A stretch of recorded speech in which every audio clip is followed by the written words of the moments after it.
Check, check.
All right. Good evening. Welcome to the November 1st special meeting of the Board of Education. Time is 5:32. We will begin with roll call conducted by our board clerk, Zuki Ellis.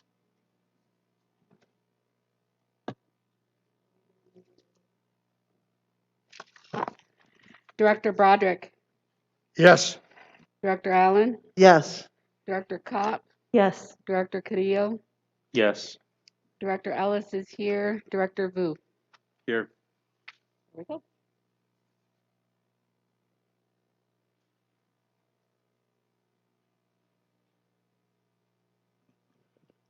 I would like to remind everyone that this meeting is live streamed. Next, I'd like to move to approve the order of the main agenda. Do I have a second? Second. Seconded by Director Carrillo. Vote, please. Director Broderick, Yes. Director Allen, Yes. Director Cobb, Yes. Director Cadillo, Yes. Director Ellis is yes, Director Vu. Yes. Motion to approve the order of the agenda passes 6-0. I'll turn it over to Superintendent Gothard and staff to lead us through the Envision updates. Thank you very much, Vice Chair Vu, members of the board, staff, and community. Grateful to be with you again on a Monday evening to share updates and provide feedback, answers, and responses to the questions that you've had, and perhaps through our community to you at these special work sessions that we've structured for you. So tonight, Chief Turner and staff are going to lead you through what we heard you say at the last meeting and make sure that each of you feels informed, updated to the request that you had last time. So with that, I'll turn it over to Chief Turner. Thank you, Dr. Gothard. Vice Chair Vu, members of the board, I just would like to take a moment and first introduce our panelists of content experts tonight. I failed to do that last time initially, and as always, this is a team effort. So tonight, we have with you to walk through some of the questions that you had and provide those questions. Tonight, we have Dr. Stacy Gray-Akia with us that will review some of the information regarding some of the reasons why families are making other choices. Chief Marie Schul is going to talk a little bit about the impact of finances as it relates to class size. We also have Director of Title I, Sherry Carlstrom, who is here in case there's any additional questions around Title I funding and how that works. And also we've added to our panel this evening Kathy Kamani, who is the Director of Student Support. And so we all stand ready, as well as, of course, chief officers and any others that are in the district staff in the audience to stand ready to answer any questions that you may have. We'd like to focus tonight on the magnet schools. We talked through those verbally, and I did. And I just wanted to make sure that we had an actual list and we verified which schools were Title, which ones were not. We verbally talked through that, and I think there were some schools I may have missed, but so I wanted to provide that actually in writing to you.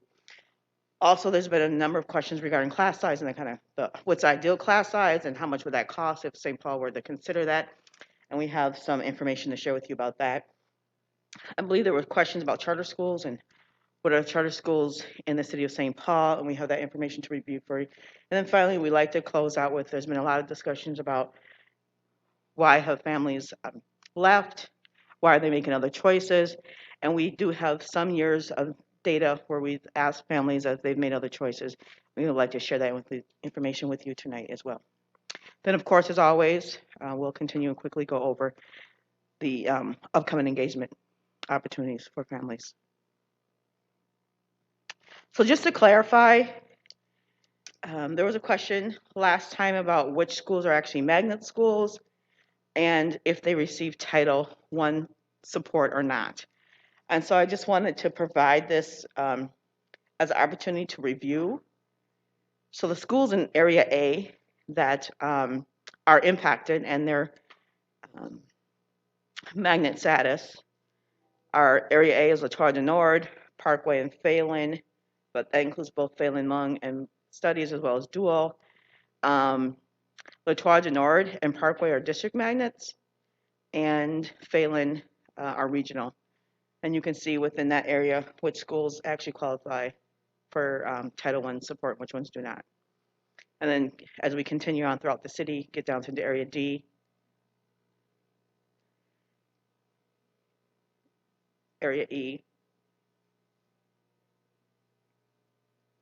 and then in Area F, as in Frank, the schools there that are impacted and what their magnet status is, whether or not it's a regional or district-wide magnet, and whether or not they qualify for Title I services. So again, that was just to clarify information that was verbally shared with the board last week.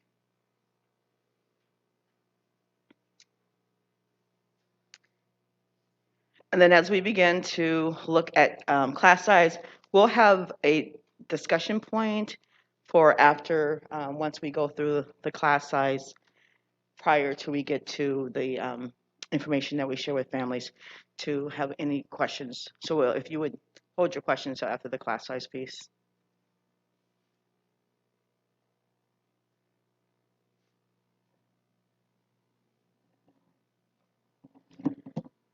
Vice Chair Vu, members of the board, Superintendent Gothard, with regard to the question of ideal class size and how much that would cost, Chief Sherrill and I are here to present this information. We looked at research on class size. It has mixed conclusions, but that said, when effective, the research indicates that reducing averages by about 32%, and that is roughly a class size of 15 to 18. So we then ran scenarios on the cost. And to follow up with that, through the chair, to the board, what we did was we used the same scenario modeling as we would with our fiscal year 2022 budget, and used all the same metrics and the cost allocation methodology. So to keep that same scenario, keeping the apples and apples the same. And what you see before you is that class size, and we use the modeling for grades K-5, that class size for 15 students across the district in the grade K-5 level would cost the district $61.1 million for an additional class size FTEs of 565. And what you see at the 18 students across the district in grades K-5 would cost the district about $38.5 million more, or 356 more FTEs in the instructional classroom. And so that is the modeling, that is the estimates. Again, that again could change based on enrollment that we have, but we used our budgetary numbers that were projected.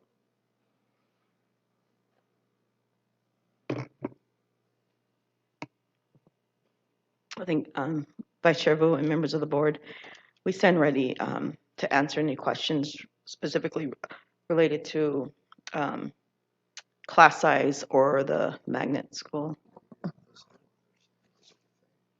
Any questions from board members? I'll start with one. I may circle back with another one. Director Creo, go ahead. Thank you. Thank you, Chair Vu. I didn't see Cherokee Heights in the list in Area D.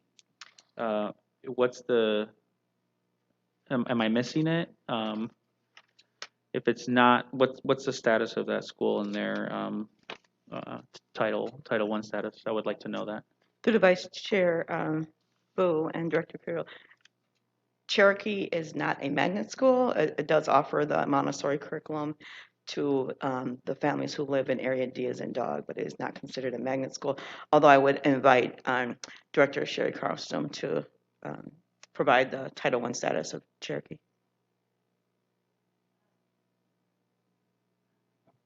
Through the chair, Director Cardio, yes, it is a Title I eligible school. Thank you.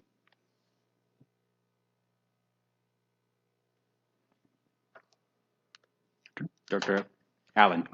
Can you flip back to the class size slide? I had a couple different questions. One, so does this exactly double if we double it? Because that would be more realistic to an increase or decrease that we would be looking at. Because 15 students in a classroom or 18 students, do we have classrooms with 18 students?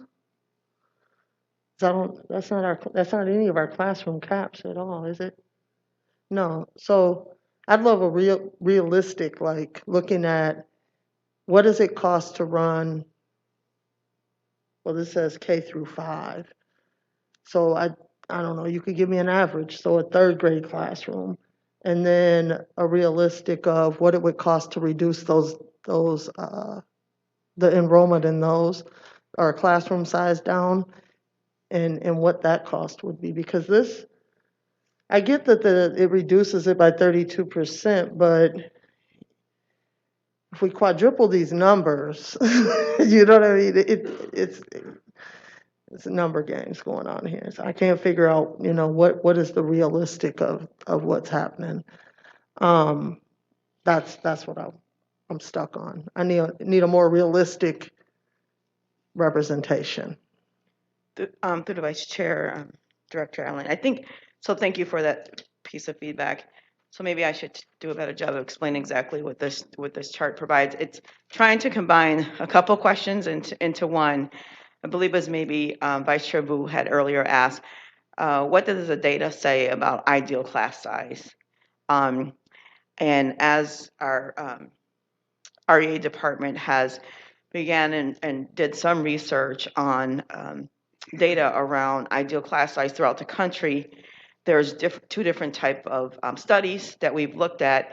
And those studies, some studies say that the ideal class size for elementary schools are 15, some others say 18. And so what we looked at doing is taking, if St. Paul Public Schools were to reduce all elementary schools to the lower range of 15, so if every elementary school, kindergarten through 5th grade, had a class size of 15, it would take an additional, I think it would take an additional 565 teachers to run our schools, and that would be the cost. And then if we went with the research that our class sizes would be 18, so every single elementary school would offer 18 students to one teacher in our kindergarten through 5th grade schools. Our kindergarten through, I'm sorry, even in our kindergarten through 8th grade, but in our K-5 grades, if we were to have 18 students for each one teacher, it would cost the district another about 38 million and take about 356 more teachers in our system to do that. Got you. That makes sense. I was stuck.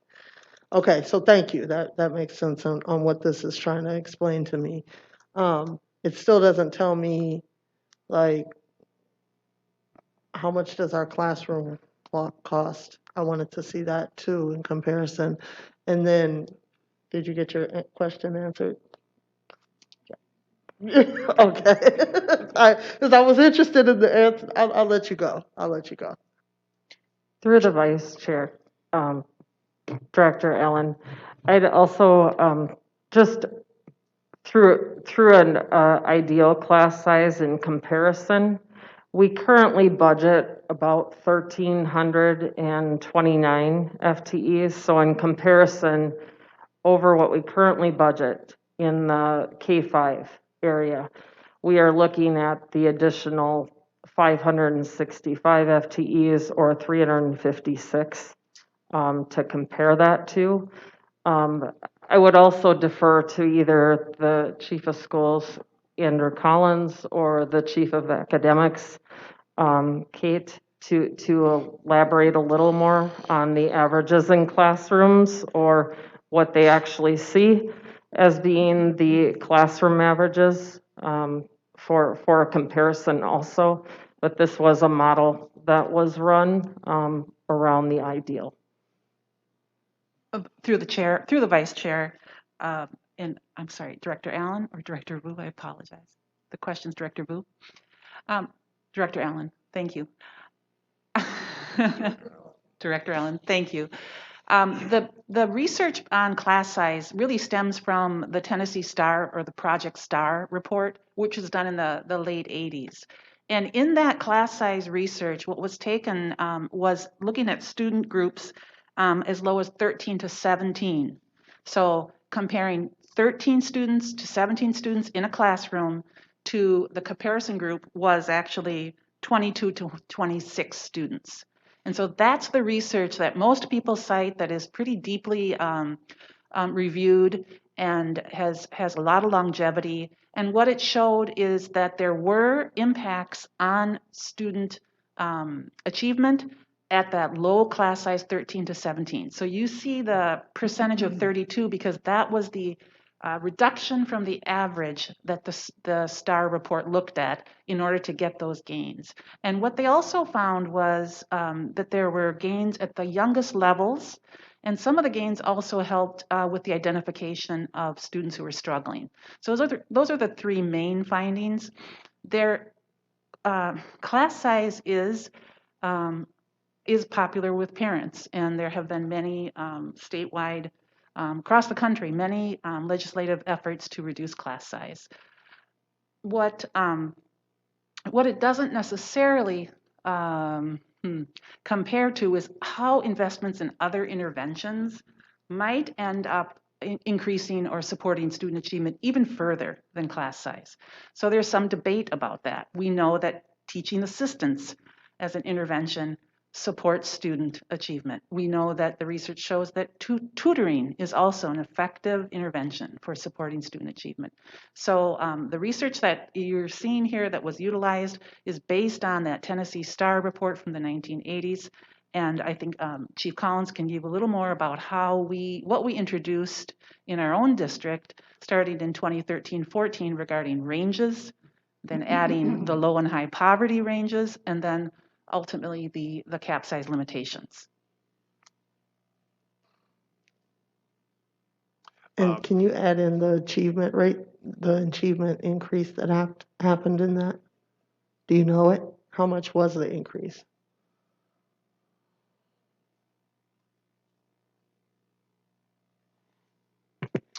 Director Allen, achievement increase for SPPS students or cited in the research? No, cited in the research, because that's what you're showing me is based on the research, right?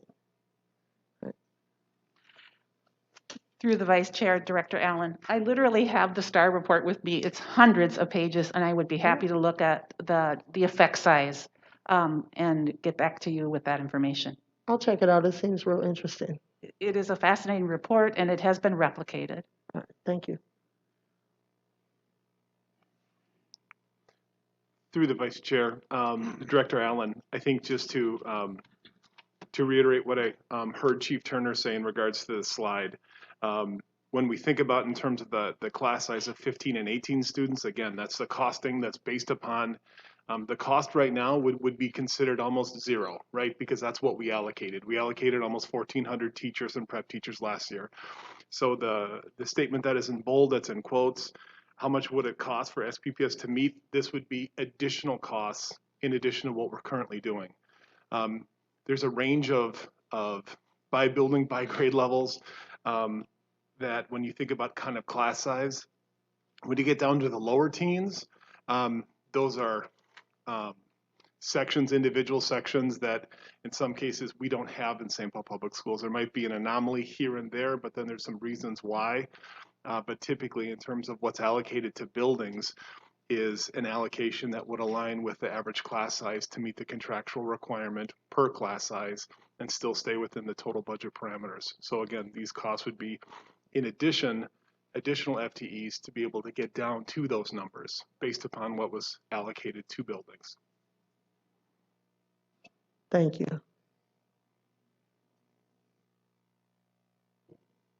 Any other questions by board members? Yes. Dr. Broderick. Yes, I'm still confused by this because I understand that this goes back to a study back in the 90s, Tennessee's class size study on ideal class size. But I think you may have touched on, I'm sorry, you may have touched on it, Chief Collins. What you're saying is that $38 million figure represents the amount of additional cost to St. Paul Public Schools if we were to go from what our present class size is to a cap of 18. So in other words,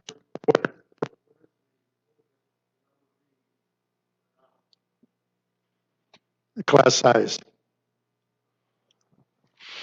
So based upon, and again, I could ask Chief Schrull to also to chime in. I'm sorry, through the chair, Director Broderick. I could ask Chief Schrull to come in, but based upon the allocation, it would be what is allocated is based upon the projected enrollment for that building divided by the average per class size teacher for that individual grade level. It's different in some cases in terms of the allocation for kindergarten. The number is different as compared to grades 1 through 3 as compared to grades 4 and 5. So there's 3 separate numbers that need to be incorporated into this, and that's what's allocated. In addition to that, there was also negotiated language that said the top 30 schools in terms of that had the highest free reduced lunch would have a lower average as compared to the remaining schools in across the district. These numbers don't seem to jive then, because, in other words, what you're saying is that what is the, I don't know whether Chief Schools wants to answer this or you can answer this. What is the average class size right now in our grade schools? Through the chair, that question is going to, the answer is going to vary based upon enrollment. I mean, there's a multitude of factors that factor into that. There's some buildings that have availability and there's some buildings that have less availability. We don't necessarily factor it in a context of like average across the district. I think those numbers, REA could look at those numbers and share those in that context, but it's going to be a building by building difference. However, So we don't have a class size limitation across the district? through the chair, we do, Director Broderick. That language is very clearly spelled out in the MO, in the contract. That being said, that's the upper limit. That's the upper limit that we can't exceed, that we have negotiated and that's been approved.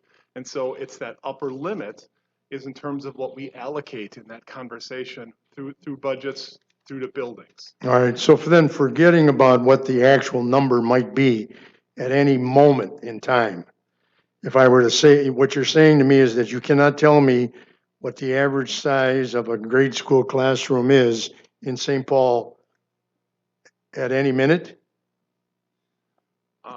Through the chair, yes, we can. We can look at that electronically and give you a report to give you actual enrollment by every single section in the district. But I would have to lean into my partners in our research, evaluation, and assessment to get you that information. Through the Vice Chair, Director Broderick. So we have, for budgetary purposes, have followed the teacher allocation for class size. Based on the contract, we've used the class size cap allocation. So for example, kindergarten class size ranges for high poverty at 25 for a cap, 27 for low poverty.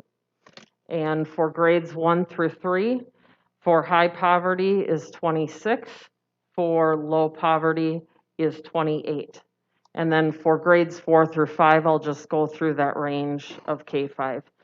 For high poverty is 30, for low poverty is 31. So again, you can see there's a pretty significant change in class size that we're doing that costing for that ideal class size.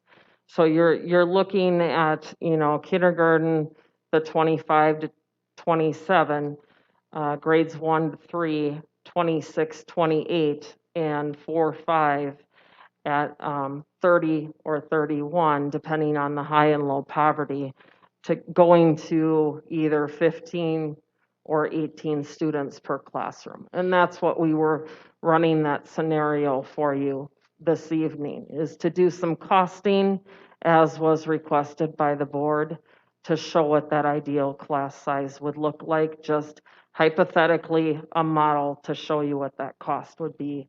And that was what was before you this evening. So then when you use those ranges that you just cited, you come up with a total figure of costs to the district for teachers.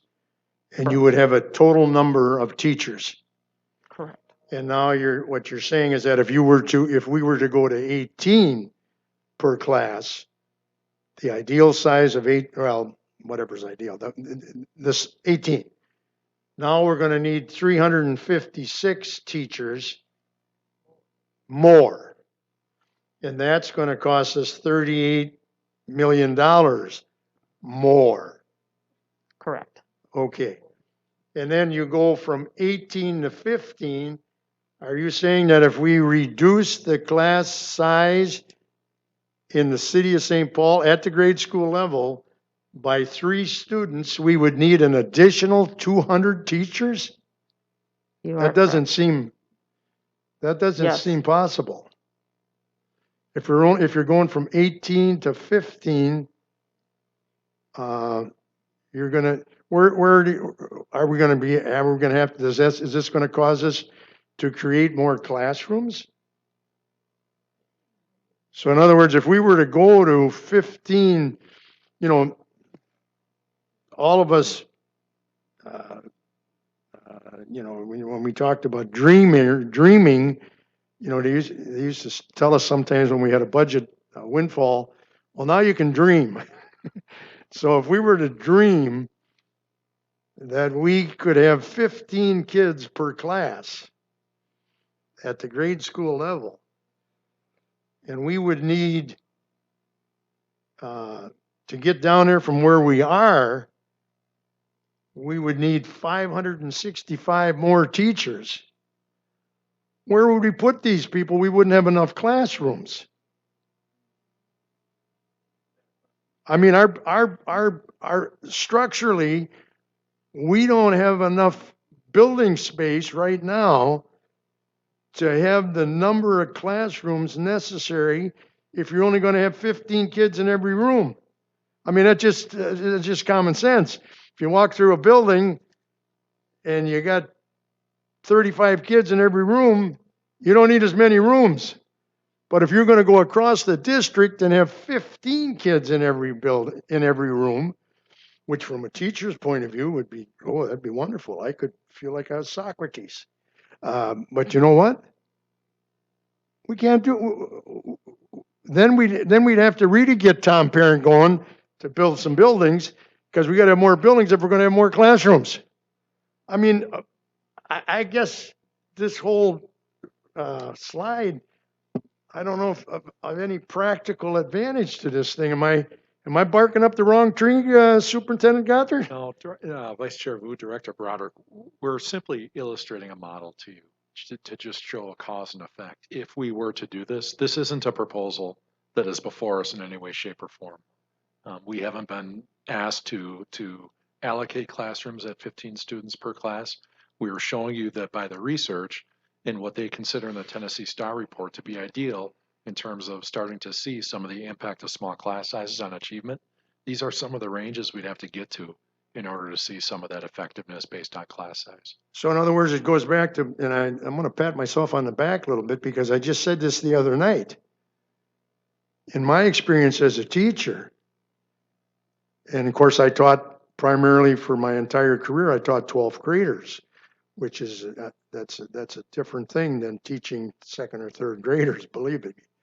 On the other hand, I sometimes had classes as large as 39, 40, on occasion 41 or 42 students.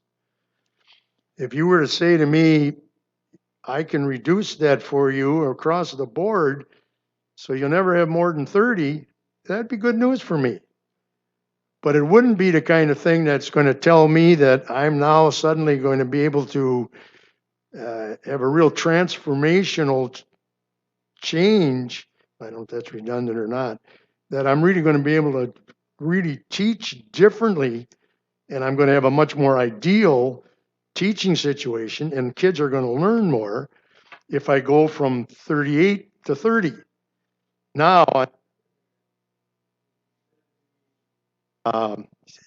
you're going to go to 15 kids in a 12th grade classroom, or if you said to a second grade teacher, you're going to go to 15, they might think, well, that's wonderful.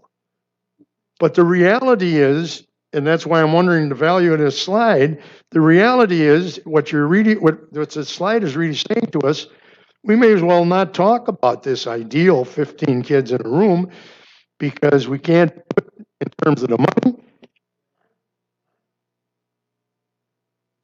I'm thinking that we can't even do it in terms of a number of classrooms that we have currently available.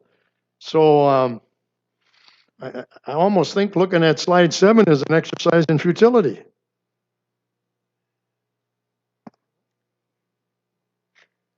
Am I the only one that thinks that? I, Go ahead. I was gonna take a stab at this, and I was gonna bring a different perspective to it, which was 2 years ago, the district passed or proposed a referendum to the taxpayers of St. Paul. I'm looking here at a report in spps.org of our estimated tax impact for referendum operating levy. The net pupil change amount was $475 extra per pupil, and that would calculated according to our estimates at the time was about what 18.6 million in added revenue for the district. So that 18.6 million adds 475 per student. A ballparked number, so please forgive me if I'm wrong. You guys can correct me. 18 students would approximately add another $1,000 per pupil spending, and that would afford you 18 students per classroom. Can we do it physically? I don't know. That would be a question for Tom Parent.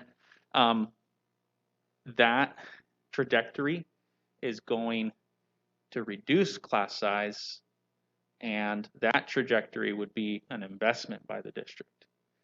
The trajectory that Envision SPPS is looking at is reducing costs to then invest later. So it's a question of what do we do first? This model would be, well, this is not even a model, it's not even a proposal, but I mean, I think we're visualizing something here. We're visualizing, I think, for parents, community, and St. Paul, what is the cost to get what we want? Do we want smaller class sizes? We need to invest this much. And we're looking at for a $200,000 house value, $155 per year annual impact in taxes. So times that times 2.1, you can guesstimate the math. $300-400. Is that what we want to pay? I don't know. It's a question that we can ask. We can pursue that avenue as a board. We just have an idea, but I think it's important to keep these things in frame with additional data of understanding what we've done in the past, and what we're doing now is not this. We're trying to do the opposite. We're trying to go to a higher number of students, which will save us money and not bring the cost down. So just a perspective, and I'm not siding on any side here. I'm just trying to clear the numbers up. Thank you very much. I appreciate that because it makes me get my brain working a little bit better because I guess the question becomes the other night when we were talking about the obstacles that absolute class size caps puts on us when we're trying to attempt to grow the enrollment of a building, and as we increase the enrollment in buildings, obviously that would hopefully transfer to an increase in enrollment district-wide. So what we were talking about the other night seemed to be what Director Correa just said, that we were thinking in terms of being more flexible in terms of allowing us at least temporarily to increase the size of individual classrooms in order that we could increase the size of the enrollment in a building, which ultimately, hopefully, would increase the size in the district. But now as we look at slide 7 and we're dreaming about having an ideal size class size, which might be either 15 to 18 students, what I'm really hearing is that we can't do that. Well, We can't do it from a structural point of view. The economic cost would be, appears to be almost astronomical. 565 more teachers at whatever we pay a teacher per year is a lot of money. So I'm back to struggling with slide 7 as a useful tool in terms of getting us out of the dilemma that we have in this district of declining district enrollment, which we are attempting to alleviate by this Envision SPPS. And I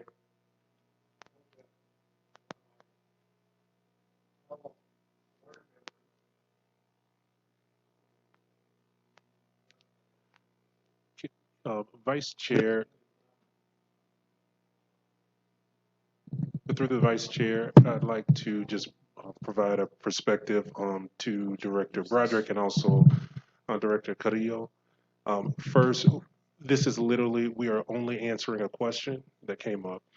We have not done any type of feasibility analysis on this to say that the district should. We are not advocating for this model. We're just literally trying to respond to a question. If you wanted us to go down a different route, we could, but as of right now, it was just around, this is ideal based on the research.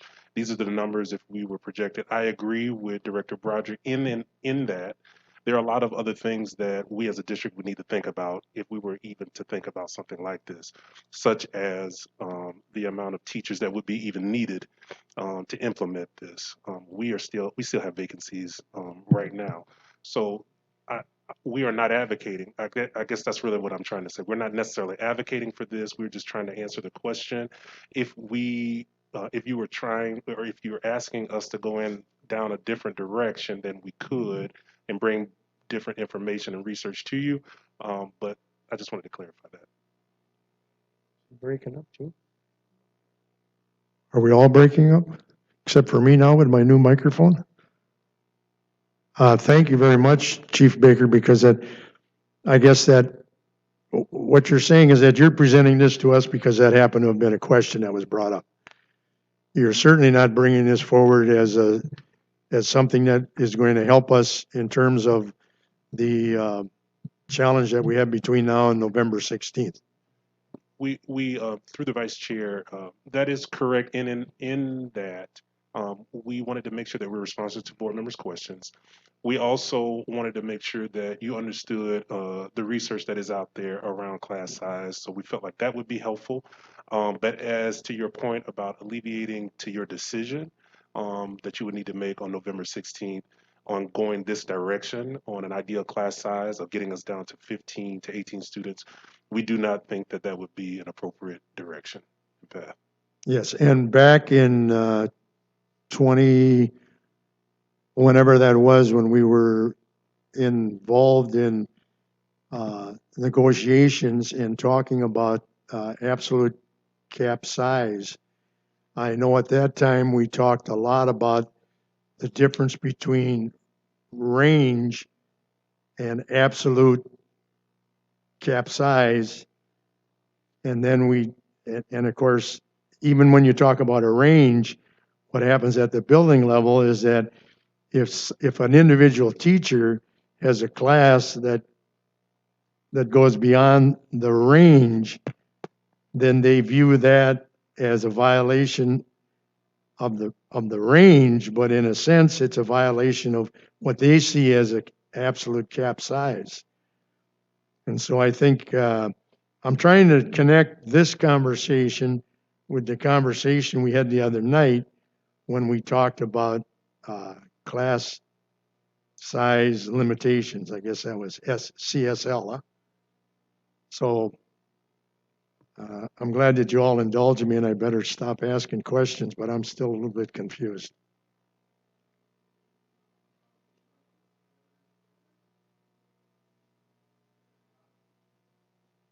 Dr. Kopp?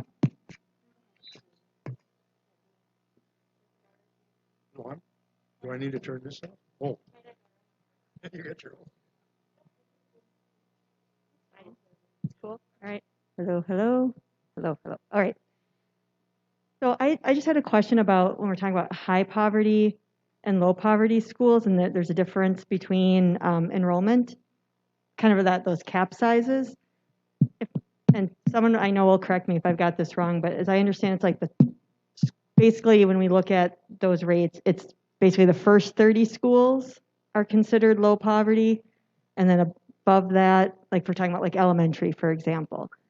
And so I know one concern or something that's come up is so a school that might be the school that is the lowest poverty and the school that is the 30th lowest poverty are treated the same as it relates to enrollment cap sizes. Is that understanding correct? Yes, well, as Director Chair Costa, if you could just provide a overview of how we determine which schools are Title at the elementary level.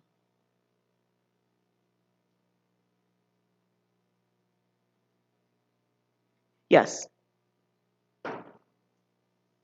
Through the chair, excuse me, through the chair, Director Cup. So in order to determine title programming funding, we do rank order the schools from the highest poverty to the least poverty. And we base that funding on the concentration of poverty. So that would be where free equals a 1 and reduced would equal a 0.5. In terms of figuring out the percentage, we would add those together and divide by the total population. So that would tell you which schools were in the greatest need to the least. So the top 30 obviously would be that range at the top level. And then Director Costa, maybe what happens if there's a tie if there's two top 30s? Does that ever happen? Is there ever opportunity for the top 30 to the 29 and 30 or 30 and 31 to be the exact same number?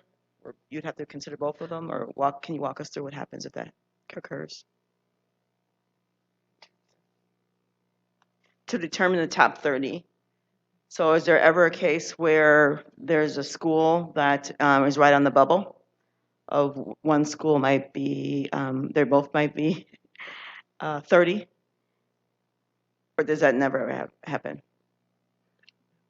So just for clarification, there's a Title I process for allocation, and then there's a process where we allocate for the class size. And the class size is determined by the poverty rate of the top 30. At times there's been a tie for the top 30, and we've included the school that's been the 31st school within the high poverty class size. So we do look at that, and if schools are close or within that very close range, we've included the school in that calculation for a high poverty.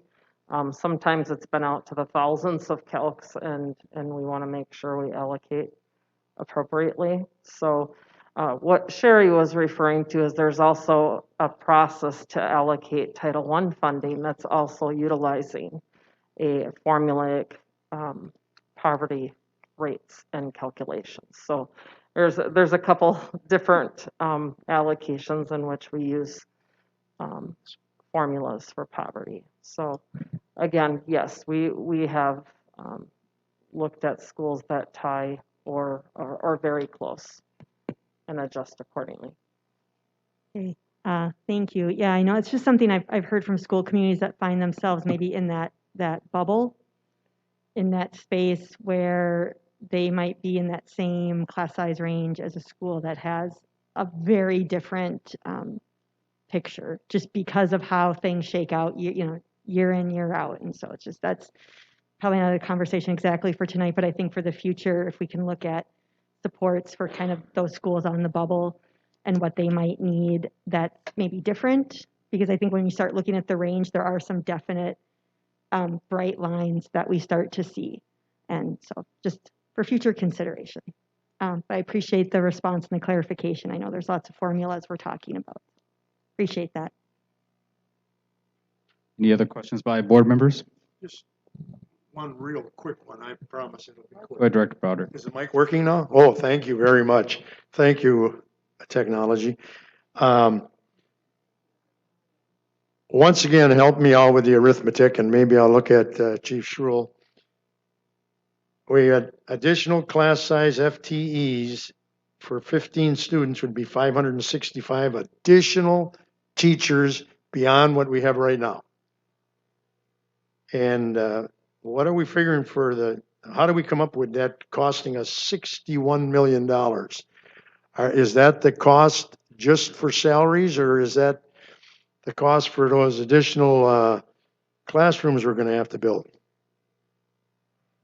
Through the vice chair, Director Broderick, that is salary and benefits only.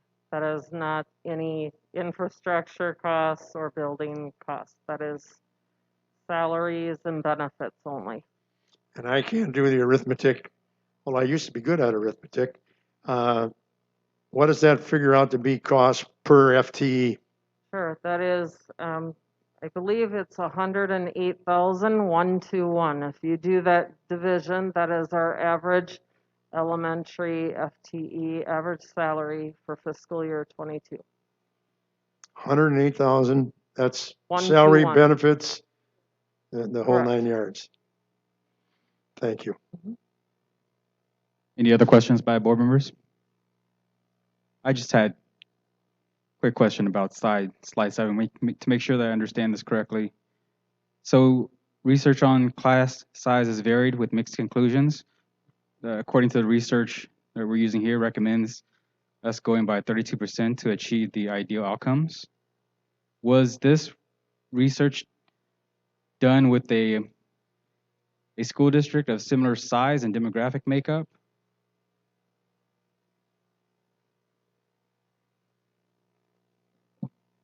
Through the Vice Chair, Vice Chair Vu, no, this research has generally been done in independent districts.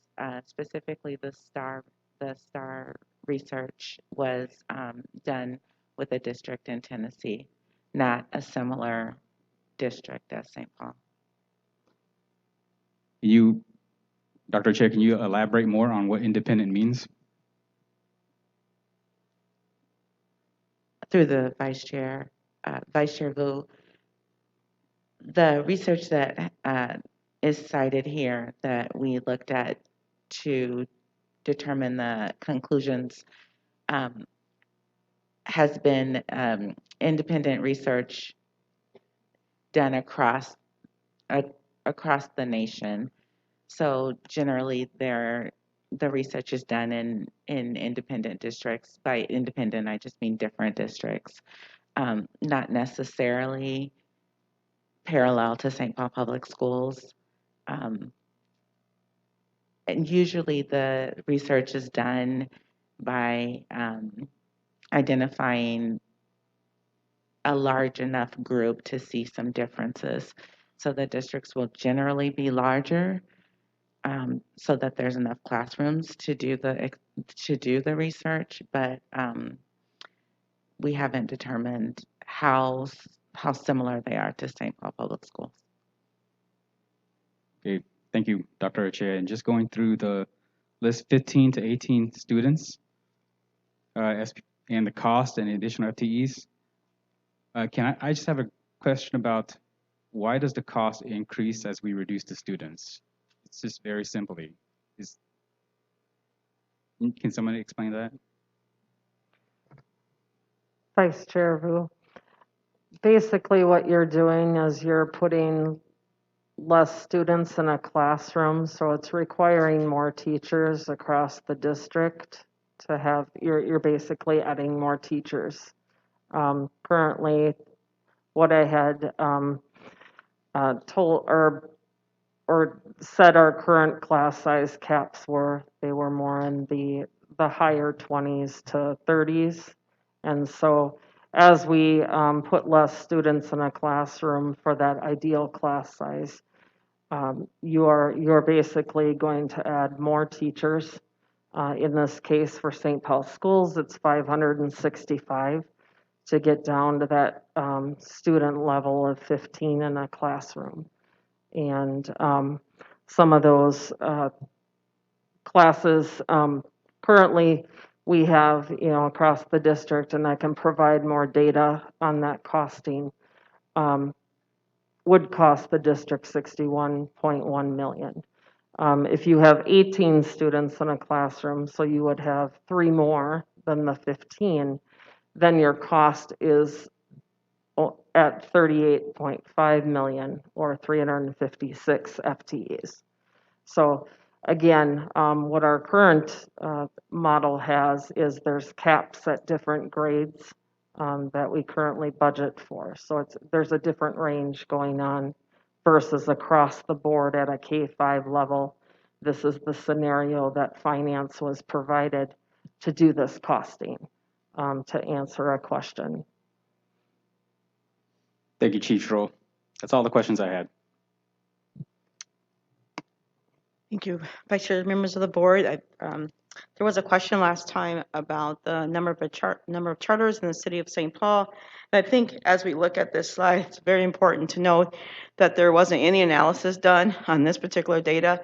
It was simply provided as a response to the number of charters. And I think there was a corresponding question that asked what year did they come on board or open, or what year were they established.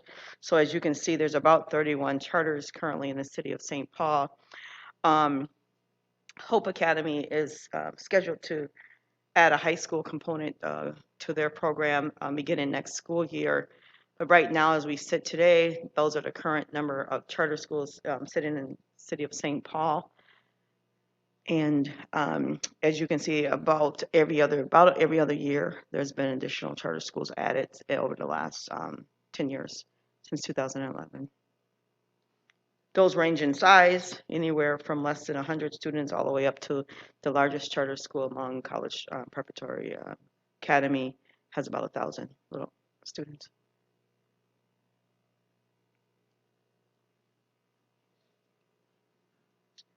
And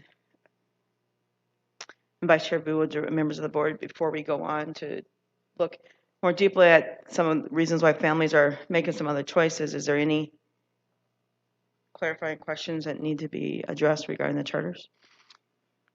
Just one real quick question, going back to the first. Go ahead, Director Broderick. Oh, I'm sorry.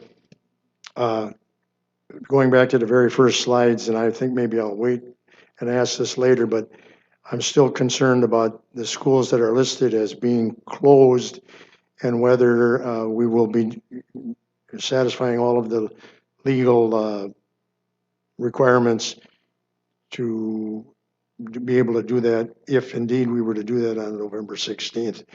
But I just didn't want to forget that I was going to ask that question, but maybe it'll be at a later time. Thank you, Director.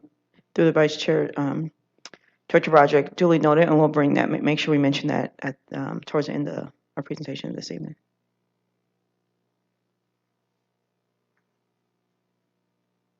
So if there aren't any other questions about charter schools, we'd like to move on. There has been a number of questions regarding parent perspectives on why they have made some other choices, and we have some survey data to share with you that Dr. Stacey Garcia will go over, and then provide an opportunity for any questions that you might have specifically about that information. Through the Vice Chair, there was several questions around why are families making other choices. And so we do have some survey results to share with you this evening. In 15-16, we administered what we call the Family Feedback Survey. It was designed to collect information on parent and family decisions to withdraw their students. It was a very short survey, centered on reasons for withdrawal, subsequent enrollment after SPPS, and then we asked questions about their potential for if there was anything that we could do. So the first time that we administered it was in school year 2015-16, and we administered it online. And then a couple of years went by where we did not administer it, and then we began to administer it again through our placement office. The first time we did it in 15-16 was through the Department of Research Evaluation Assessment. It then shifted to our placement office, and then our placement office administered it in 2018. 19 and 20 through those school years. They administered it online, and it was sent 2 times during the school year. And then it was translated into our 5 major languages. And then they phoned several families to conduct telephone surveys as well. And then they also did follow-up communication. And the data that I'm going to share is from both of those time periods, 15, 16, as well as 2018, 19. First, I will review the response rates and the numbers with you.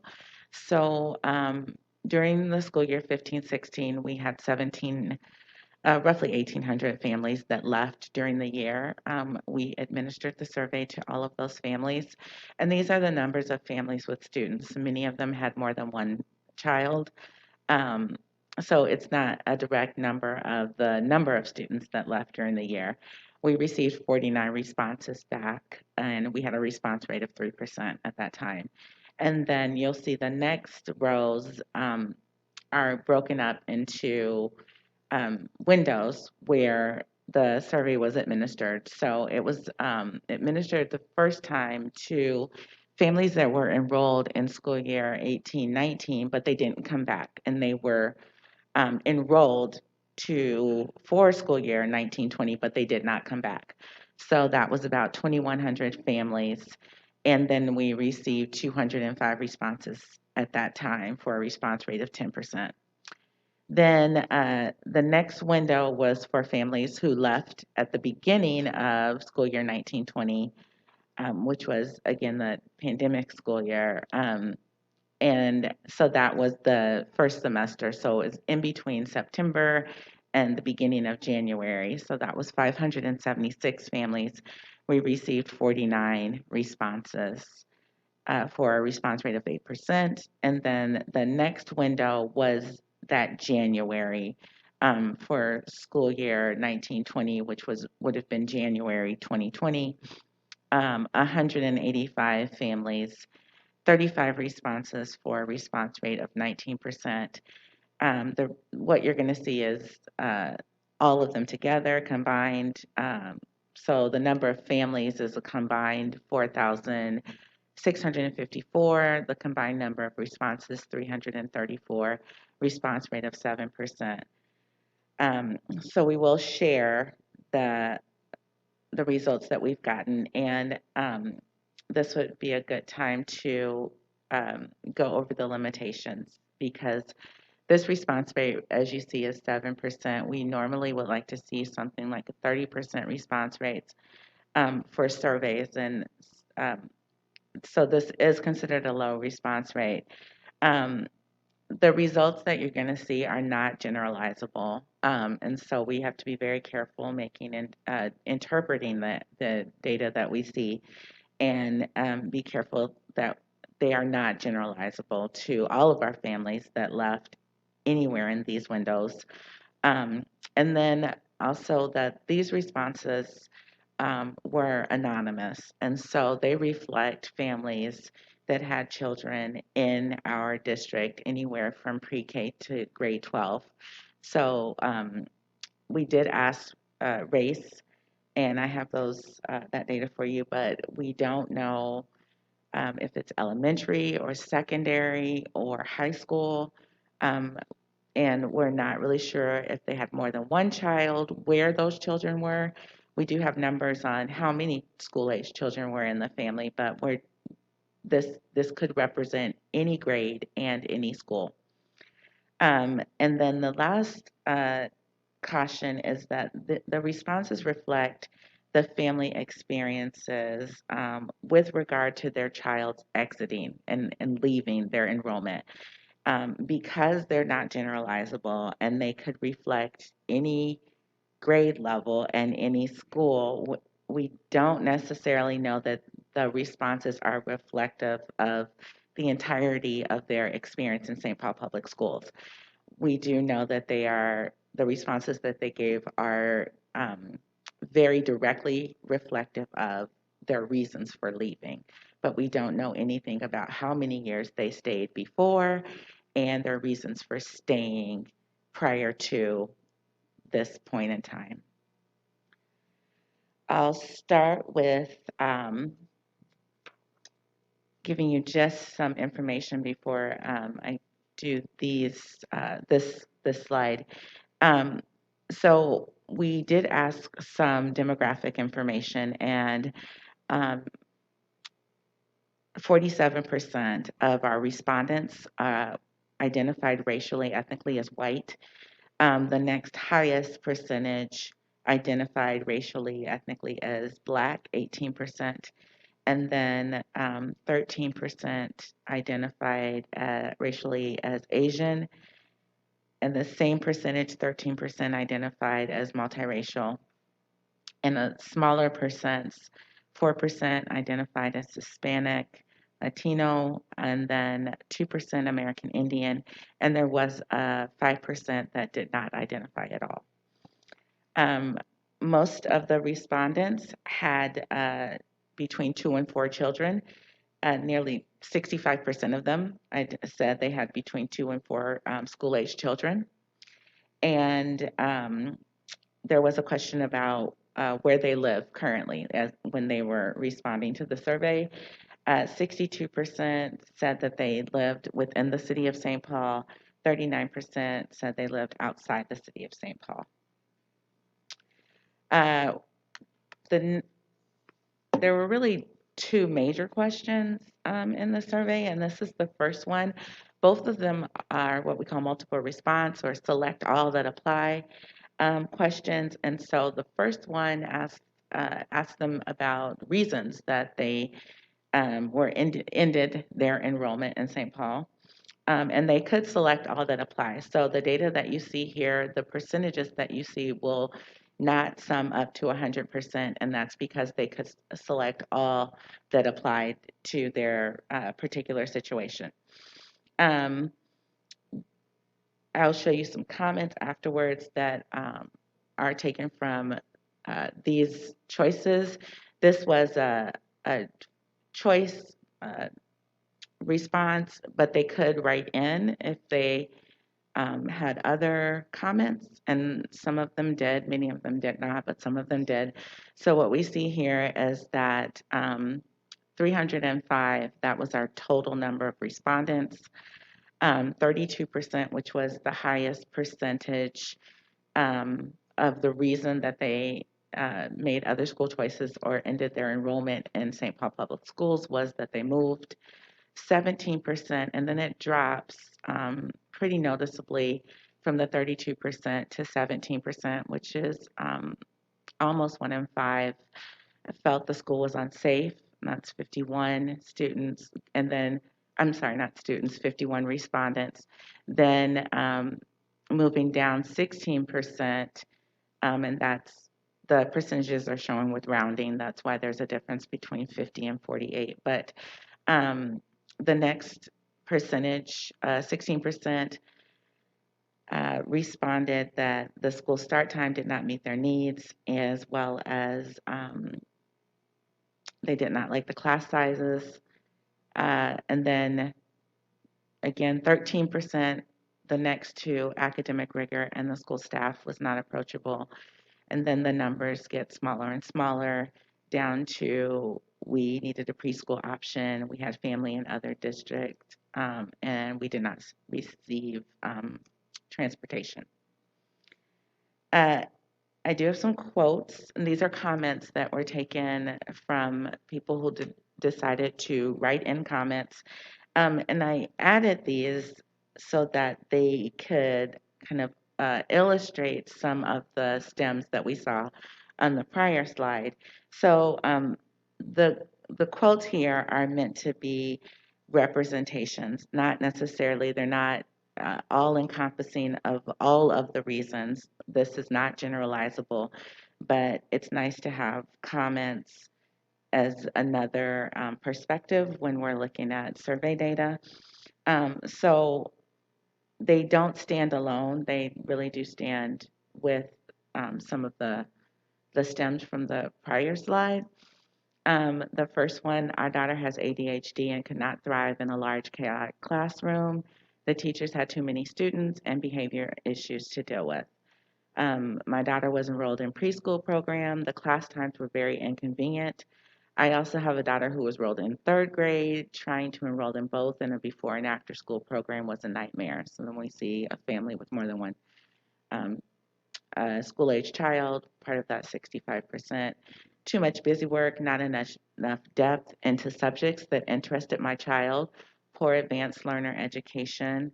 This was more reflective of choices and academic rigor. We had a rough 2 years at middle school and felt the current district administration could not correct the problems in time for our child to have a good high school experience. Again, like I said, this is indicative of preschool to 12th grade, so secondary families. Children were very mean. Too much money went to support behavioral specialists, counselors, and social workers, and nothing went to academics. I was told title would be available for my child prior to enrolling, and I found out it was not even available at all. Staff were not very approachable, accommodating, or friendly. Teachers did not give 100%, do not care about my child's education at all. I will never send my children to a St. Paul public school again. Again, indicative of the experience of ending the enrollment. We don't, and another thing, we don't know staff. We know that there are a lot of, in a building, there are a lot of staff members, so we're not exactly sure who staff is. Um, did not feel like I could speak with his teacher. He was placed in the wrong program. He has special needs in every St. Paul public school that he has attended was placing him in a program that was unfit for his needs. He was unhappy, as was I. The gender race makeup of our child's class did impact our choice because it felt like he didn't have anyone like him in his class. Again, these are meant to be representations and another perspective of what we saw on the prior two slides. Um, they're not all encompassing of everyone's experiences. The next larger question that we had was there anything that we could have done to change your mind about ending your enrollment? Again, this was a select all multiple choice response, so the percentages will not necessarily equal 100%. Most 36% respondents said there's nothing that would have changed our mind. 25%, roughly a quarter of them, said provided the right services for my child slash children, and then it drops to 18%. Responded more quickly to my concerns. 14% made my family feel welcomed and valued. 7% give us our first choice. 6% given us transportation, and then 1% decreased the testing requirements. And then some comments. Offer more robust, well-rounded curriculum with music, art, and foreign language, decrease class sizes, and offer more behavioral support. Do something to attract more families. I can't believe how fragmented our community is with people scattered all over between Catholic, charter, private, and public schools. The second, fundamentally change schools to be a place where kids can follow their interest and never lose their innate love of learning. Stop cutting them off from their communities, sticking them in same age classrooms, and giving homework so that they have no chance to have any other life outside of school. Parent and teacher input should always be paramount, whether it's about start time, turning pre-K into full day, or giving homework. Very poor communication, disappointing conferences and teacher communication. We felt like our son was just passed through grade to grade without an appropriate amount of attention, very disappointed. If we'd gotten into our first choice, school unnamed, we would still be at SPPS. My family is doing so well now, it'd be hard to come back. And then transportation in school was an issue. As I have expressed my concern to my child, no one seems to care and understand there are other students besides mine who almost got ran over by a car because no parent have not expressed their concern, and they are okay with putting young children on a busy street.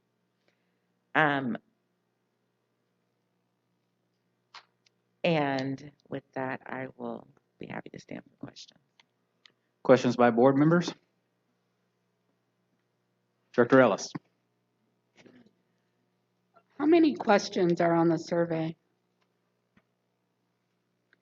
Through the Vice Chair, Director Ellis, I will count and get an exact number for you with all of them.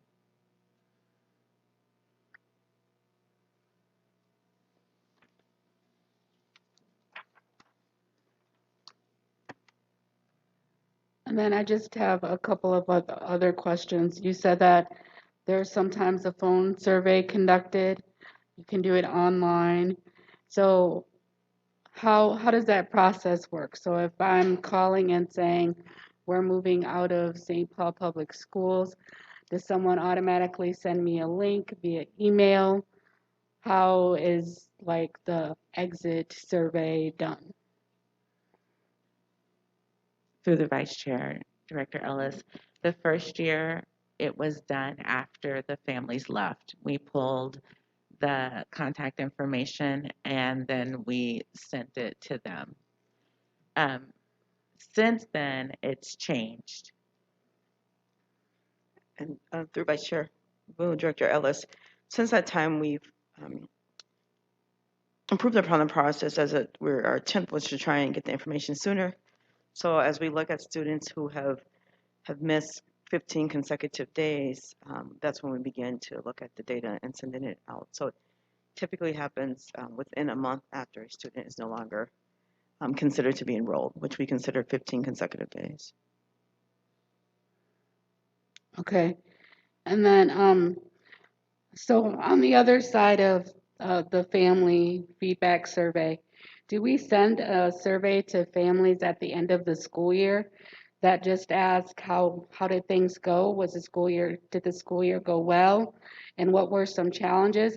Because I think you can't just have one survey that you're sending out to family and that's if they leave.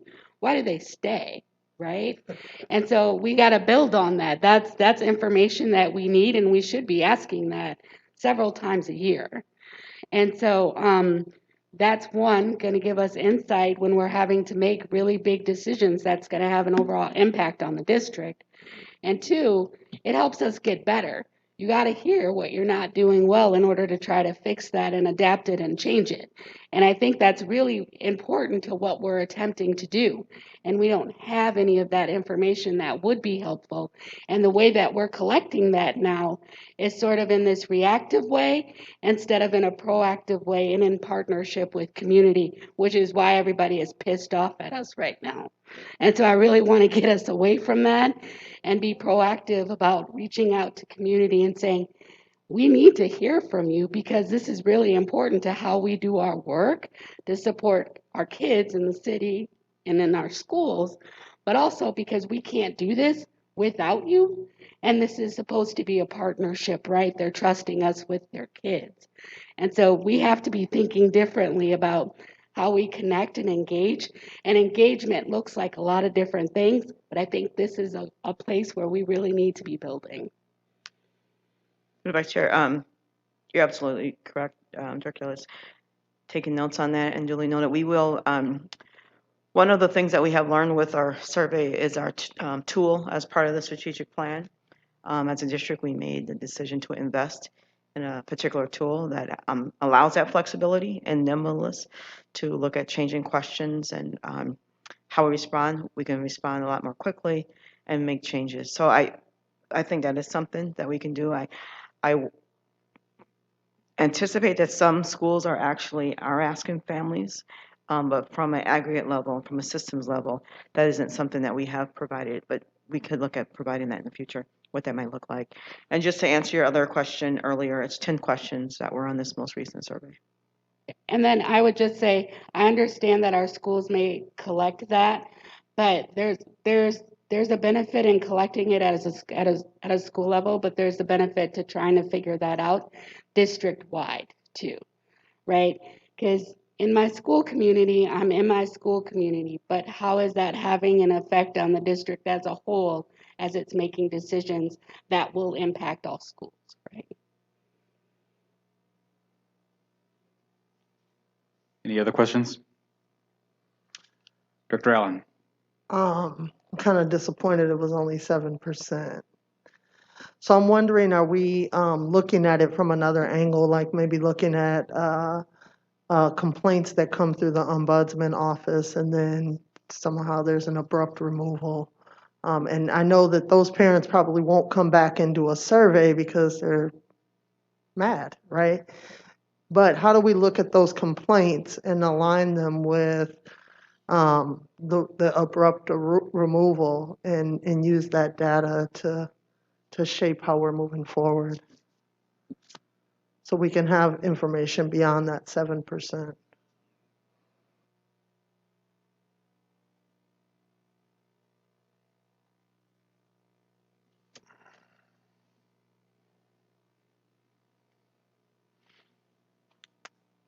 Going to be a response to that question? Through the Uh, vice chair. Yeah, well, I didn't see it Noted. as a question through the vice chair. I saw it as a compliment, as a concern and something we can look at to address and see how we can do our surveying differently. Yeah, I didn't really have a question because I'm guessing you didn't already have that or it would have been included in this report. Right, so, yeah. Thank you, though. Any other questions? Director Broderick? Yes, I appreciate Director Ellis's and Director Allen's comments and questions.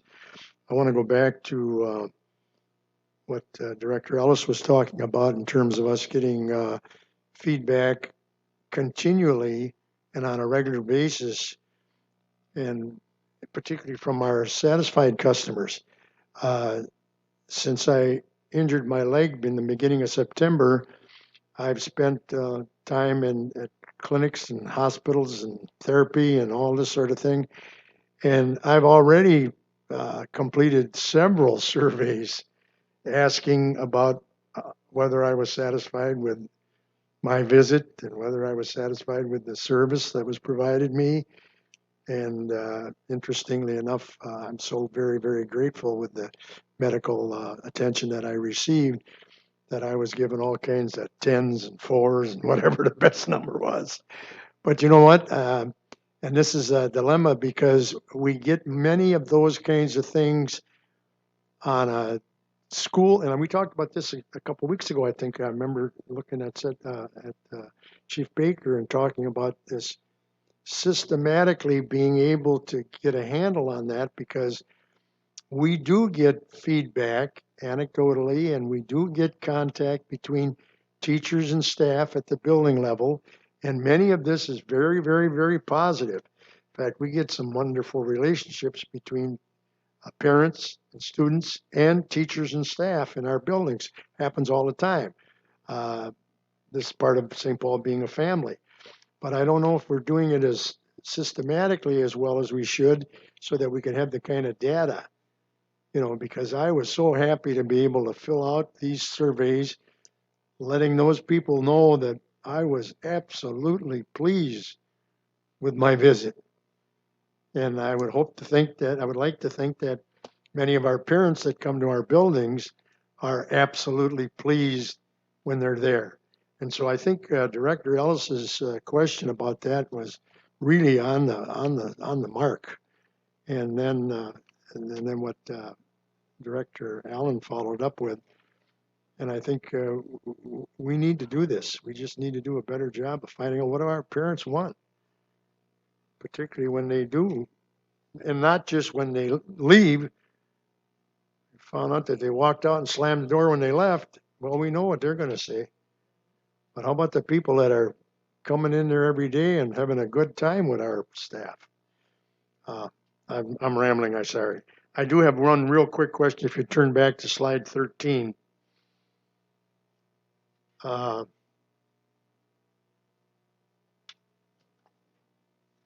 Yeah, top reasons.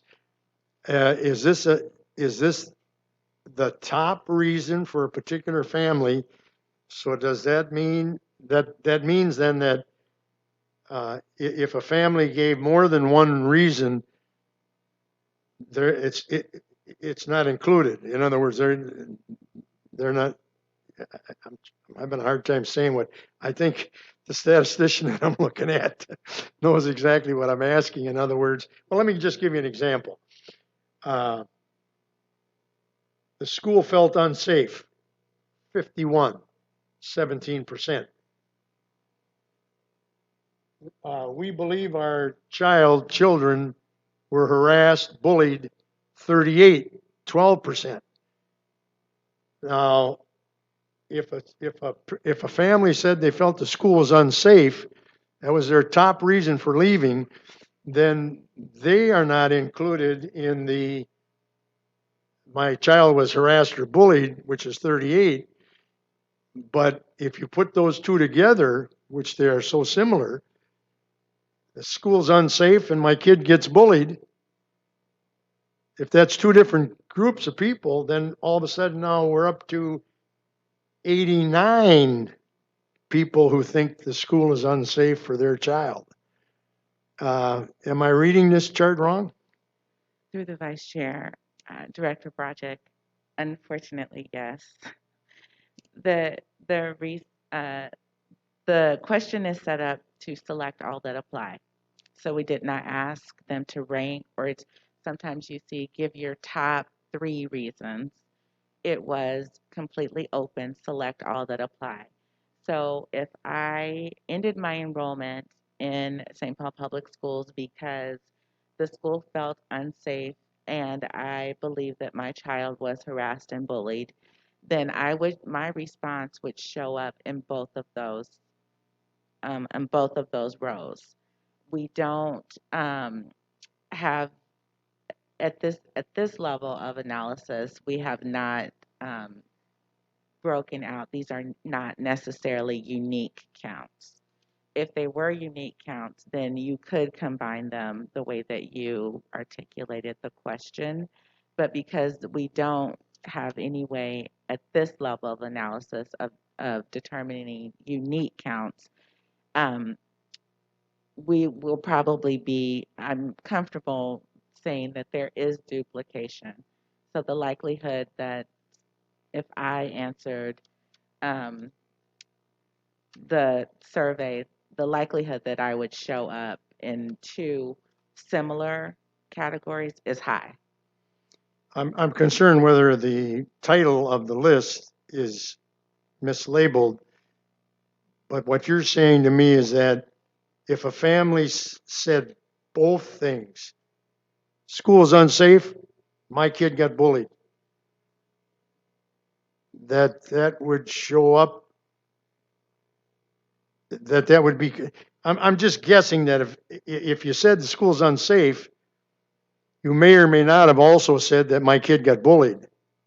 So I'm concerned that we're not getting the total number of people who feel that safety was one of their major concerns for leaving the St. Paul district.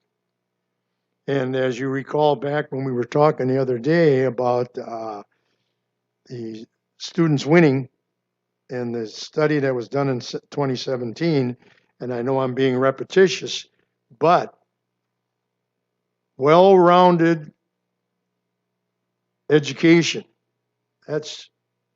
we've talked about that so much in the last week, 2 weeks, 2 months, that we know that that's what parents want, and that may very well be why they take their child somewhere else, particularly to an adjacent district. However, as Winning 2017 said, two of the other primary top reasons that people are disappointed in the St. Paul schools is safety and orderly environment and expectations for student behavior. And so I'm a little bit concerned that when we get the top reasons, obviously we moved, we know that would be number 1. Students felt unsafe is number 2. But are there other reasons which would fall into that category, which would make that number even larger? I think we're minimizing the number of people that are leaving our school district for the reasons that Winning 2017 suggested. And rather than put you on the spot because you're doing the numbers, but if anyone else wants to respond, I'd love to hear it. Through the vice chair, while they're discussing, I will point out that in the comments, uh, Director Bartek, excuse me, in the comments, there were some written comments, and it gave me the sense that unsafe could in some ways be a construct. And so when we're thinking about uh, improving how we collect this information, in future years, we may want to elaborate on the terminology unsafe. There were comments around having a young preschooler and the child being out unsupervised getting on the bus, and that was determined safe, a safe concern. There were safety comments in different parts of the school. There were safety concerns that seemed to be more secondary related. There were safety concerns that had to do and interacted with not feeling comfortable in my skin or because of race or family structure. So the intersections are definitely something that we can improve upon, particularly around the terminology unsafe, um, so that we would be able to have more specific answers around the terminology unsafety. Uh, and as I think that you're referring to it, this is around more like harassment and more behaviors that we have like in our student code of conduct. But I think the respondents, which is in any survey, the way they interpret it is the way that they respond. So that is definitely a place for improvement. And I will turn it over to my colleagues.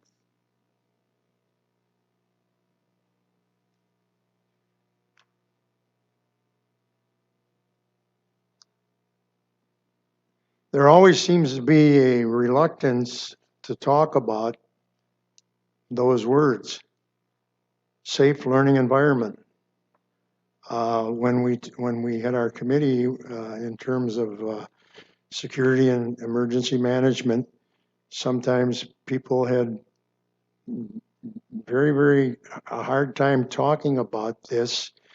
And as a loyal St. Paul Public School employee and a longtime member of the school board, my pride in the St. Paul Public School District compels me to not talk about this as much as we should. But on the other hand, we, I think, have to face the fact that people leave our school district for those very reasons. And so consequently, even though it's tough to talk about the fact that we may be perceived as an unsafe environment, we have to talk about this openly and be transparent so that we can convince the public, and particularly convince people who may be contemplating leaving our district, that we are indeed concerned about this. So I would hope that administration and people on the board would not just write me off as talking about something that's only important to me. I think so many of the people that call me, my constituents, this is their very concern. These are what 2017 winning students said is what I hear the most. Well-rounded education, but done in an environment where teachers can teach and students can learn. And that's what builds trust. And you guys in a couple months won't have to listen to all these sermons from Mr. Director Broderick. Director Allen, question? I just want to take a comment on that. I think, Dr. Grayachea was very clear when she said that it's like a construct, right? And we need to break that apart because if you look at all of this, you know, um, school start times, as you just explained, is a safety issue to some folks, right? Being bullied in school. Um, uh, didn't feel welcome because of our race, of course. But also, the achievement and test scores in the district is also very unsafe. I'm enrolling my students here. So we have to really look at like, what does safety mean? And what does it mean to different people? And what does it mean to the array of folks that we service in this district? And so I think you were right on when you said we need to somehow break this down so we can start to really look at specifics around what folks are saying when they say that they're unsafe. Um, you know, if I didn't get my first choice of a school for me as a parent, that's unsafe because I'm choosing that school probably because I know people in that building that I'm going to ensure are going to keep my child safe there. Just because, right? But that's just coming from my perspective as an African American female, right? And knowing what I need to do to protect my child. And so I think when we look at all of this, and I thank you for saying that because I wanted to ask that, what does safety mean? What does safe mean in this scenario? Because it can mean so many different things. And we need to really start to look at, I guess there is this overstatement, right? This overview statement of, you know, folks are leaving the district because they're not feeling safe. I hear that a lot too. But let's break it down and be very clear about what that means.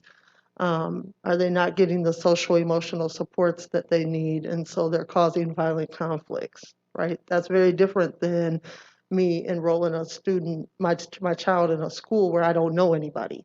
Those are two very different safety issues.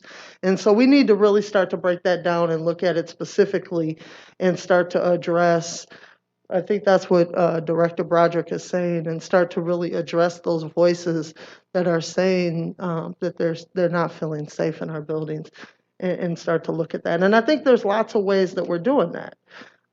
There's different ways in the strategic plan with culturally relevant curriculum and allowing our children, our students to see themselves and be empowered through themselves. That really changes their safety in different ways because they can speak for themselves. They're not feeling suppressed. And so there's so many different angles to this. I thank you for bringing that up, Director Broderick, and I thank you, Dr. Grayachea, for pointing that out because that is really important into getting to the bottom of what our issue is. Thank you. Thank you both. Any other questions by board members? I have some Director Carrillo? questions. Yep. Um, is this respondent rate we said was 7%? Is that correct? What is the best respondent rate that we could expect? And I'm going to say given reasonable resources.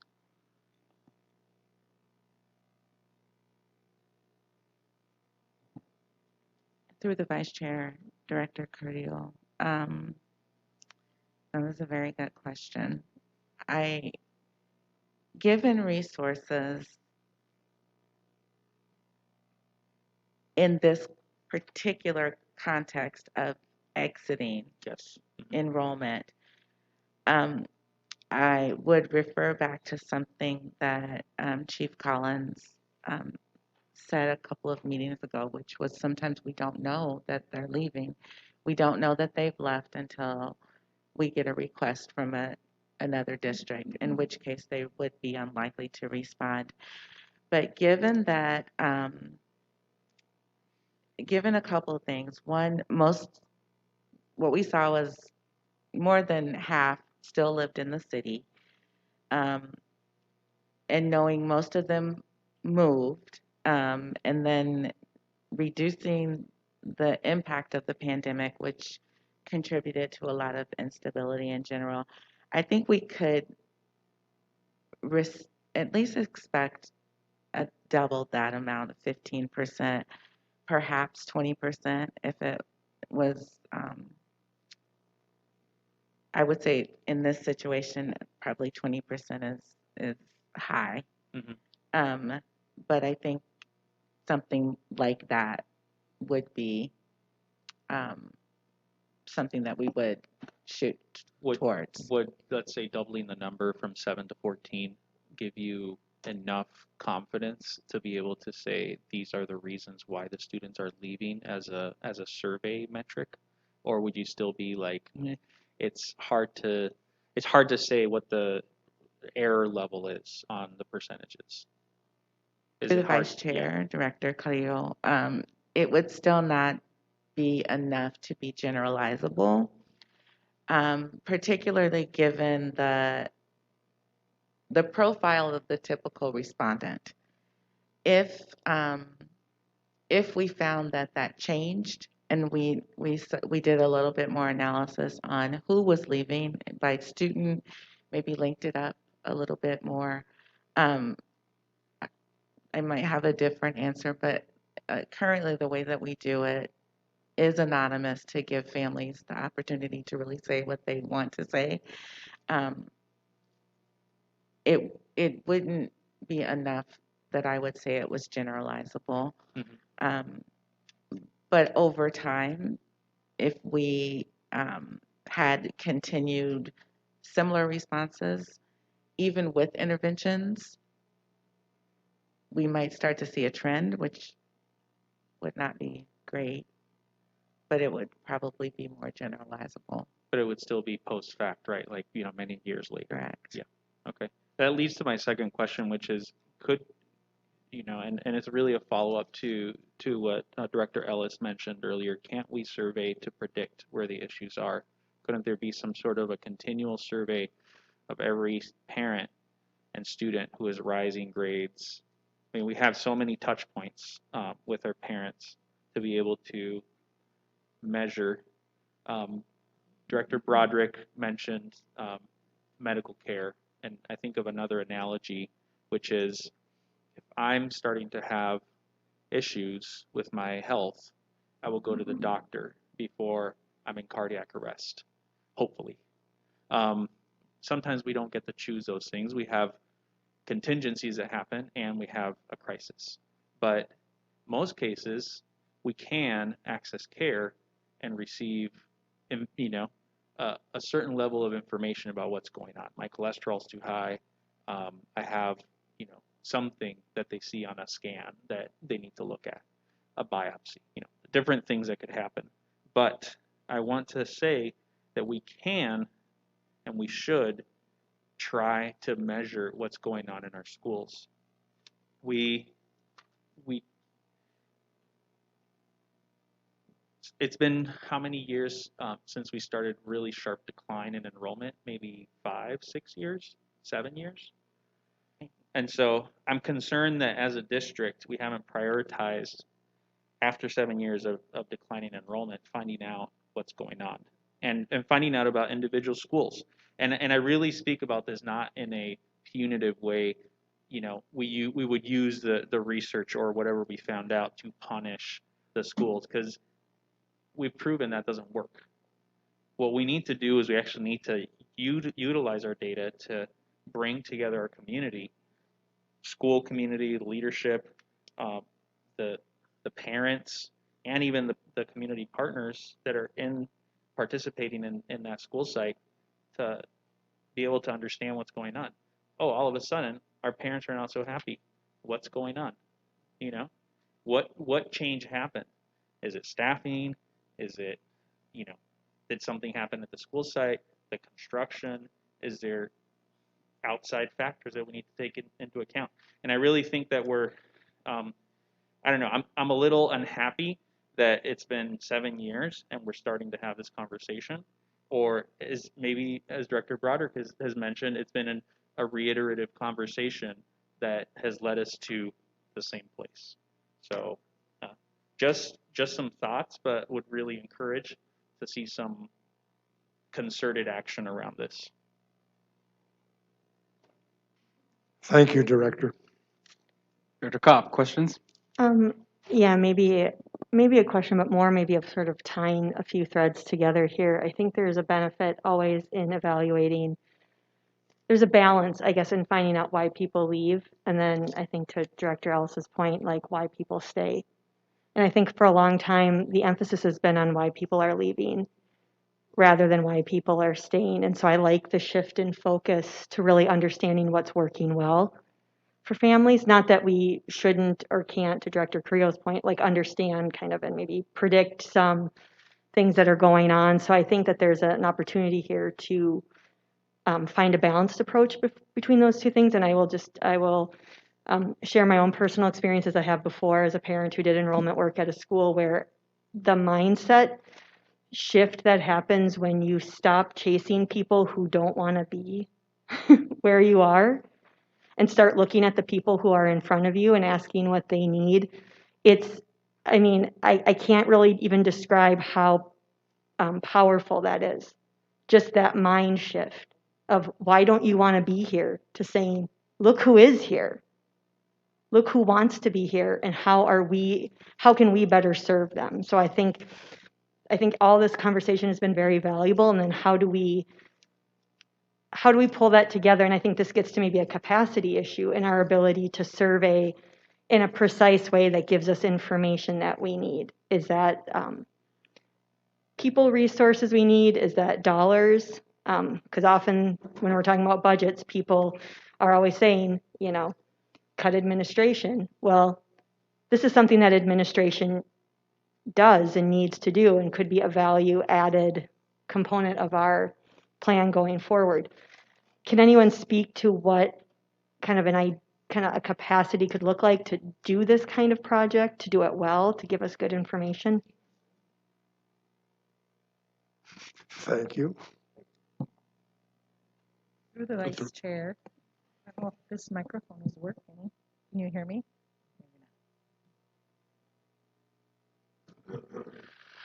Through the vice chair, Director Kopp, I want to just take a minute to remind the board that I worked with Dr. Grayachea, and we were scheduled to begin one of our first rounds of a school climate survey in spring of 2020, right about the time we went into distance learning. So we did pause that and did feel like we could not begin that again last year with it being such a unique year.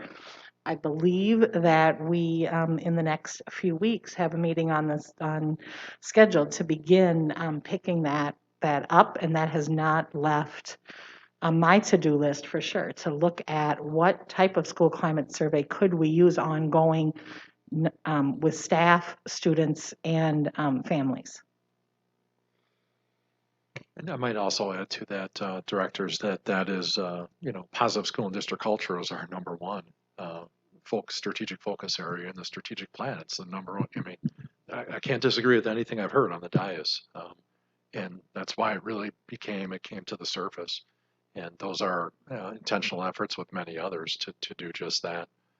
And again, I don't want to use the excuse of bad timing with everything that's taken place. If anything, we've had to learn on the fly how to create, to bring our community together through our climate, through these really hard times. So it's very much, climate surveys are part of my past. I remember the days where you handed out the manila envelopes, you took a pencil and Scantron them, and there was one for students, there was one for staff, and if you got parents back, great.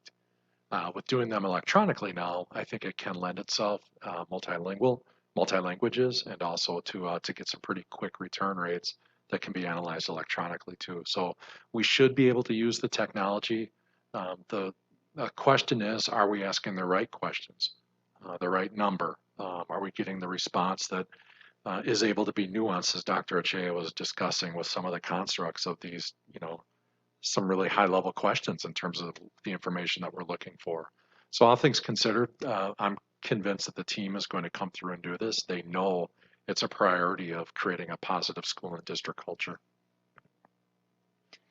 Well, thank you for both of those responses. And I'll just note, like when we were looking at those kind of the reasons people leave, just kind of you eyeball it and you kind of group things by category. Some are operational decisions, some are personal decisions. But a really high number we might categorize as that culture and climate issues. And it gets into the complexities of defining safety. It gets into how kids feel in the community. And so that culture and climate, if we are focused on that, which it sounds like we have the capacity to do, it's on track, that we can begin to address one of the top reasons, however it's defined, that people are making other choices. So I think that's really positive. And so I just want to make sure I understand, are the capacity to do this, we're waiting for the right time to do it, but we're ready to, is that something we're doing sometime this school year timeline? Dr. Shea, could I ask if you could just kind of go back to what the timeline was in terms of when, and I don't know if you have a launch date yet, but just kind of take them through the cycle of how we solicit this information. Through the Vice Chair, Director Cobb, we started in the fall, and as part, we were looking at something like this as part of our strategic plan, potentially rolling it to a long-term student outcome. So Director Kamani and I started, and we were starting with a student survey. But we're looking at a pilot of the spring potentially. Timing is one of the biggest pieces of this. So if we rolled it back and we're starting with where would we begin? We would begin with looking at the constructs, or what is it that we really want to know about, and making sure that those things were clearly aligned to the work of the district, and that we would be able to see them in operation across the district, which would mean we'd be able to see them in all of our schools, or the expectation of them in all of our schools, as well as in all of our developmental levels. And so we'd have to do some kind of validation checks with that. And then the next thing would be getting the right number of items, not too many and not too few. And then making sure that those items were able to be understood within the school context and within the cultural, racial, and linguistic context.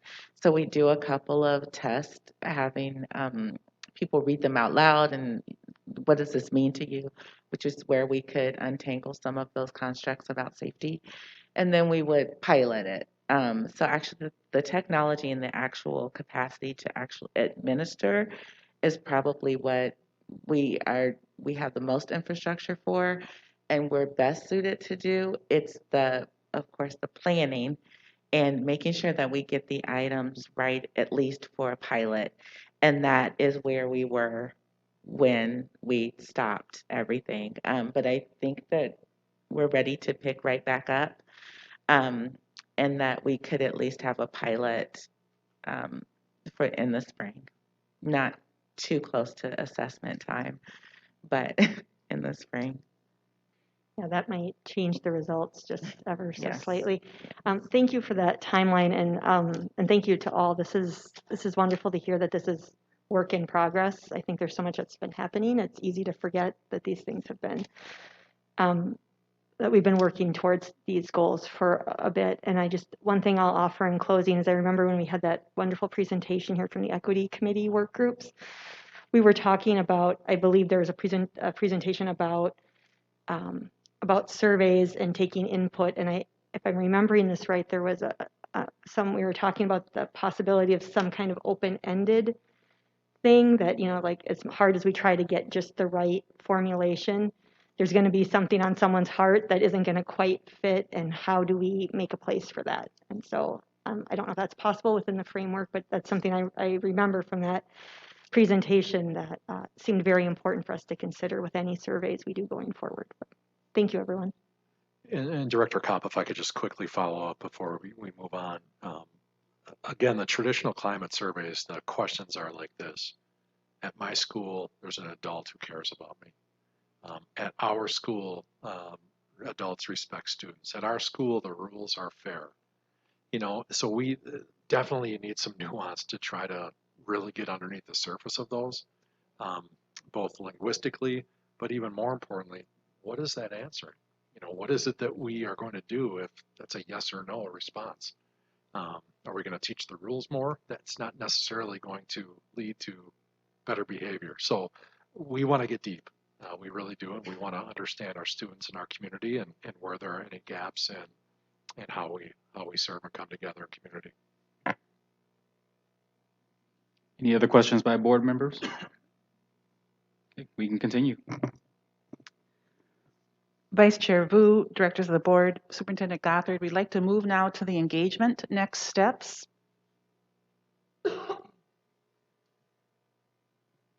So next are information sessions. They'll be virtual only. They are English, November 8th from 6 to 7:30 p.m., Hmong, November 1st, Karen, November 4th, Somali, November 1st and November 5th, Spanish, November 3rd. And then the day of, visit spps.org, envision to access the link to view. So on that day, if you are attending virtually, you simply go to the spps.org envision website and you can view the session. The format is to watch it via EduVision and submit questions via the chat function. Questions are answered then in real time via moderated panelists, and I understand that Chief Baker was the last moderator for that session. I don't know if he will be in the future, either himself or Dr. Achea. And public hearing, in-person and virtual viewing, November 11th begins at 5:30 here at 360 Colburn. Interpreters on site for Hmong, Karen, Somali, and Spanish. The format is in person with a brief introduction and welcome, time-limited public comment, and the public will sign up at the session to speak. Every speaker will have 3 minutes to speak, and our speakers are encouraged to vacate the building after speaking and continue to watch via live stream. This allows for less crowded conditions and for more social distancing. And again, you can see the calendar for all of these engagement opportunities at the top of the Envision webpage, outlining school meetings in detail. We have completed 10 school meetings and 9 more remain. And then information meetings with those affected schools. As I said, we've completed 10, 9 remain. Those will continue through November 10th. And there are 2 main questions that are being offered at those sessions. One, what component actions or activity need to be conducted, planned, or facilitated to help with the potential transition? And 2, what specific support could the district provide to help this potential transition? General themes are collected, documented, and shared with the Board of Education and with the administration. And finally, the Board of Education meeting dates. The work sessions are November 8th as well as November 15th. The committee of the board meeting is November 9th, and the Board of Education vote on Envision SPPS will be conducted on November 16th.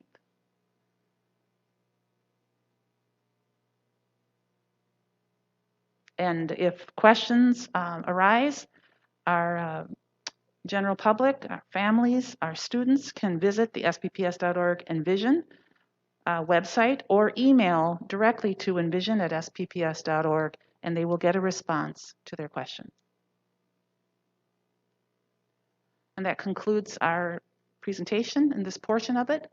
I turn it back to the Vice Chair for questions. Do we have questions around future engagements? Go ahead, Director Grillo. More of a comment or a request. I'm getting reports that at